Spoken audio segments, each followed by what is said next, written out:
জুলাই শহীদদের প্রত্যাশিত নতুন বাংলাদেশ প্রতিষ্ঠায় আগামী নির্বাচন জাতির জন্য খুবই গুরুত্বপূর্ণ বলে মন্তব্য করেছেন বিএনপির ভারপ্রাপ্ত চেয়ারম্যান তারেক রহমান। তিনি বলেন, ফ্যাসিবাদ যাতে আর মাথা চাড়া দিয়ে উঠতে না পারে তা নিশ্চিতে সবাইকে সজাগ থাকতে হবে। জুলাই গণ অভ্যুত্থানের বর্ষপূর্তি উপলক্ষে জাতীয়তাবাদী মহিলা দলের আলোচনা সভায় নিরাপদ বাংলাদেশ গঠনে সবাইকে ঐক্য বজায় রাখার আহ্বান জানান তারেক রহমান। আরো জানাচ্ছেন কামরুজ্জামান রাজীব। জুলাই গণ অভ্যুত্থানের বর্ষপূর্তি উপলক্ষে মাসব্যাপী কর্মসূচির অংশ হিসেবে ফ্যাসিবাদ বিরোধী আন্দোলনে নারীদের অবস্থান শীর্ষক এই আলোচনা সভার আয়োজন করে জাতীয়তাবাদী মহিলা দল।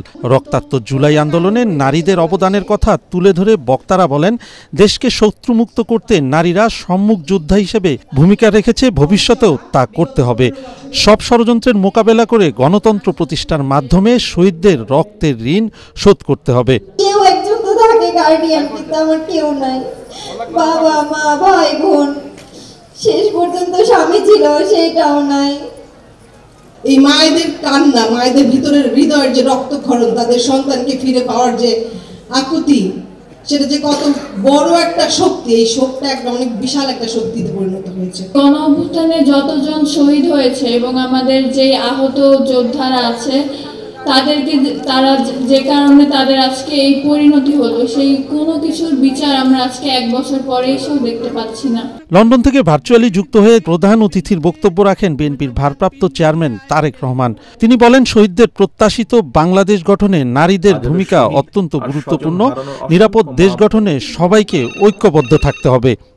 আমি দেশের গণতান্ত্রিক জনগণকে আবারও আহ্বান জানিয়ে বলতে চাই, নারী পুরুষ শিশু ধর্ম বর্ণ নির্বিশেষে সবার জন্য শহীদদের কাঙ্ক্ষিত একটি ইনসাফ ভিত্তিক গণতান্ত্রিক নিরাপদ বাংলাদেশ প্রতিষ্ঠার মাধ্যমে শহীদদের আত্মত্যাগের প্রতি সম্মান জানানোর জন্য আমরা ঐক্যবদ্ধ থাকি। তিনি বলেন, ছাত্র জনতার আত্মত্যাগের মধ্য দিয়ে দেশ গঠনের সুযোগ তৈরি হয়েছে। এখন শহীদদের ঋণ পরিশোধের পালা। কাঙ্ক্ষিত দেশ প্রতিষ্ঠায় নির্বাচনের বিকল্প নেই।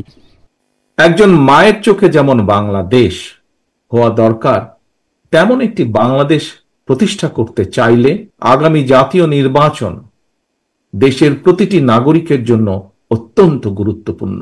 দেশে যাতে আর কোনোভাবেই আর কোনোদিন ফ্যাসিবাদ, উগ্রবাদ, চরমপন্থা মাথা চাড়া দিয়ে উঠতে না পারে, এই ব্যাপারে বিশেষ করে নারী সমাজকে অত্যন্ত সতর্ক এবং সজাগ থাকতে হবে।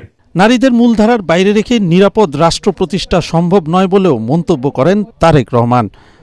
কামরুজ্জামান রাজীব, এটিএন বাংলা, ঢাকা।